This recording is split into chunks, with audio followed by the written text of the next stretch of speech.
Bienvenue, Saint-Jean-Baptiste, the soup pea capital of Canada. And look at those cute little peas in a little pea boat. Sorry, paddling their way up the river.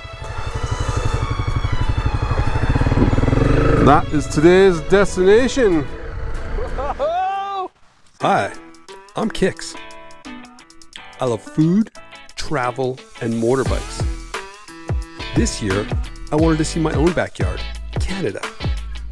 So I decided to ride the second largest country in the world, coast to coast, on a 250cc dirt bike. It was an incredible opportunity to see the real Canada from inside the kitchens of real Canadians. These are the people and foods that make up this incredible country. Welcome to the Cooked in Canada motorcycle adventure.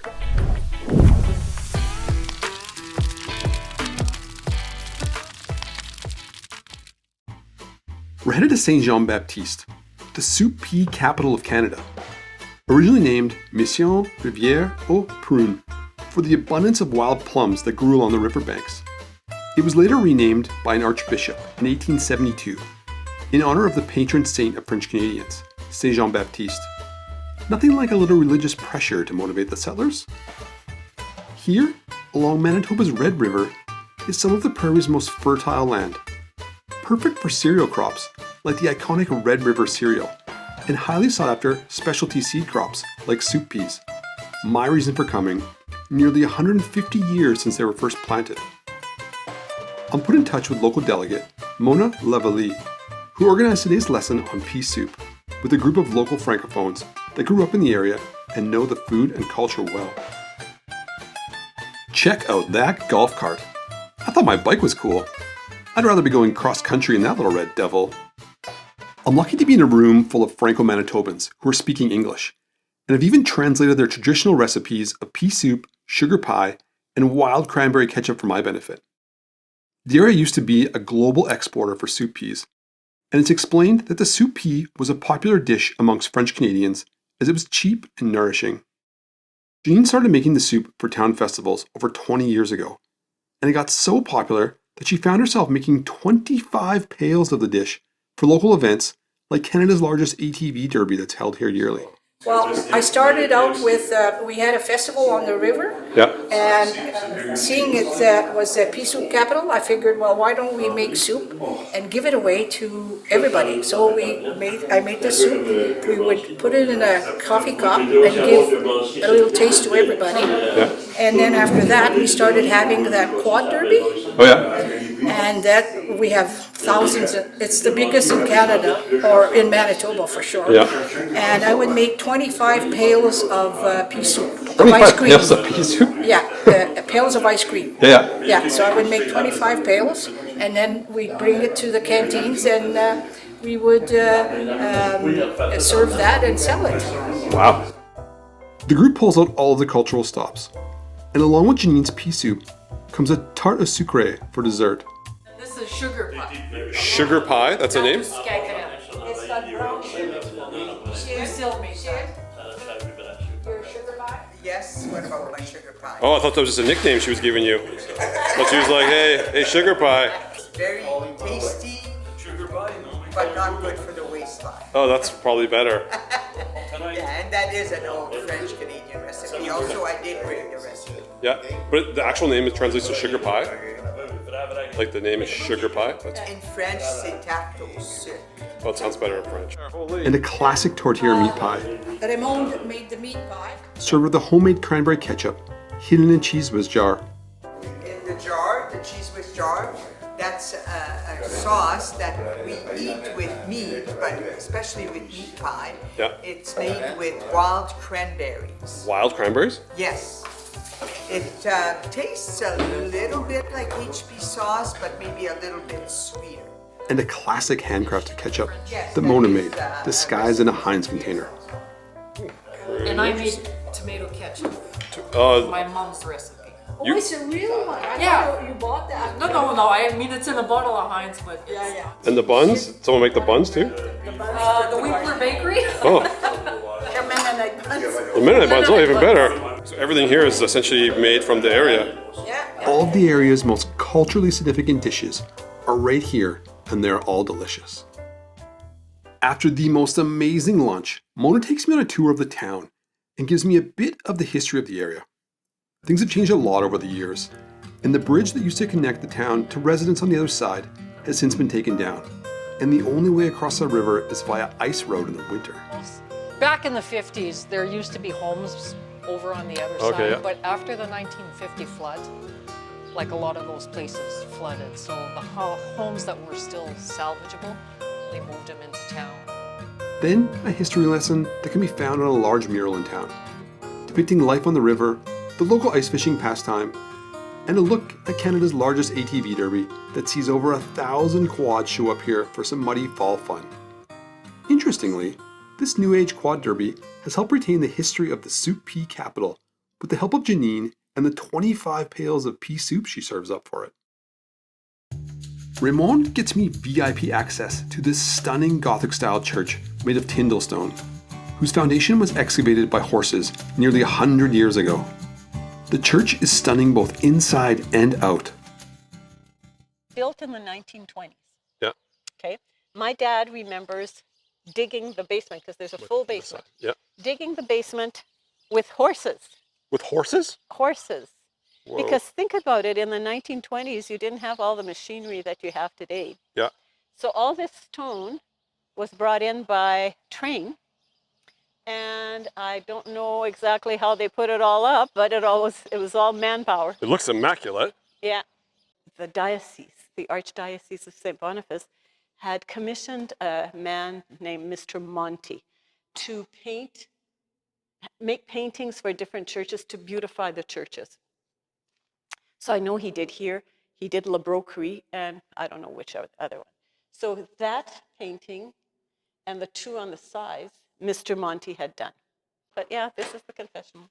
Oh, do people still give confessions? Yes, some people do. Yeah. Nowadays, like, it's kind of funny, I did education of the younger kids who were going to do their first confession. Yeah. A few years back. Somebody else is doing it now. I said, I've done it enough. But so I brought them to the church, of course, to show them everything, and gave them communion that wasn't blessed or whatever. And I said, okay, like confession, you have two choices.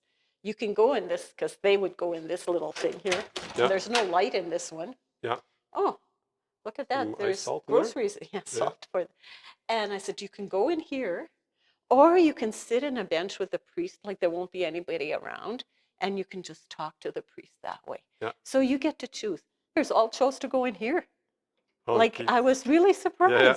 Because to me, for little 6, 7-year-old kids, this would be scary. Yeah, right. Get locked in a room with no lights. Yeah. Yeah. I don't know if I've ever seen a real live confessional. Confessional. Yeah. There used to be 2, but obviously we hardly use 1, so we don't need 2. Oh, that's a good sign. Well, not because we don't sin as much. It's just because we needed space to have a bathroom. So in your mind, based on where you grew up in the country, what would you say Canadian food is to you? Canadian food is to me? Yeah. Well, French Canadian food is definitely 𝗞𝗶𝘅, pea soup, tourtière, sucre à crème, which is kind of what would you call it? It's just brown sugar and cream cooked together, and you can have it soft, so you can spread it on top of ice cream or whatever, or you can have it hard, and it's like a toffee or whatever. Those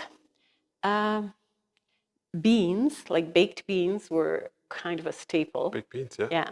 But yeah, those are the French Canadian things that, Very that's interesting. about it, yeah. After an incredible day learning the history of Saint-Jean-Baptiste and the outstanding local foods, I head to a nearby campground to set up for the night. The forested setting is beautiful, though it looks like it was flooded out since last season. It's a beautiful place, but I don't think I'm showering there. Luckily, the Soup Pea crowd had invited me down to a festival in nearby St. Joseph, and off I went. St. Joseph is an iconic village with a deep farming history and Manitoba's largest farm of the future. Wind! I set up camp and explored the village, which seems to have more tractors than residents, before diving into the Heritage Festival that's going on this weekend.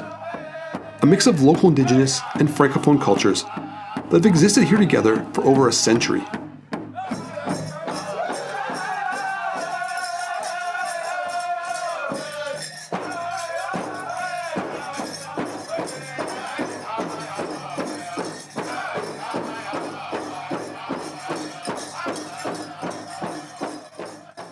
a lady from the town office suggested I take my bike in the parade.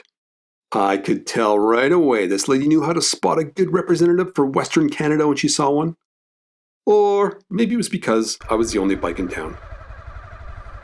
In some sort of divine intervention, when I'd left Darryl's place from the last episode, his wife had packed me a goodie bag of candy, gum, hot chocolate tea, and a lip chap. I had to make the quick decision to sacrifice my own happiness for that of the children. You like hot chocolate? And I ended up tossing all of my goodies out to the kids while I was in the parade. It's like candy, you just have to mix it with water. I hope they realize this incredible sacrifice I made. Let's see, I got 1 Blistex. You guys got chopped lips? Anybody? Chopped lips? Alright. Oh! No, you gotta wrestle them for it. How about a Welch's? Oh, like a one-hand grab out of the air. That was impressive. You guys like chocolate? Oh! They say you are what you eat. And if the soil here is some of the most prolific around the Red River for specialty seed crops like that of the soup pea and grains like the iconic Red River cereal, then it's no wonder why the people who grew up on local pea soup are some of the most culturally well-rooted in the entire province.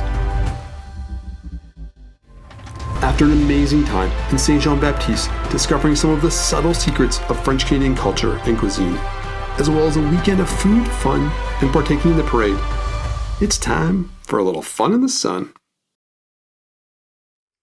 Hey, you there, my little adventuring friend. If you're enjoying the show, take a minute to hit that thumbs up button, subscribe, and drop a comment below. Your support helps us get this show out to more incredibly awesome people just like you. And thanks for watching. Next time on the Cooked Motorcycle Adventure, we're off to discover beautiful Ontario. But not without a flat tire delay. And another. Oh, damn it. And another. Oh boy, and another. Before meeting up with my old friend Winnie the Pooh, doing a bit of motor camping, and finally ending up in an amazing soup kitchen for a heavenly meal with Sister Nicole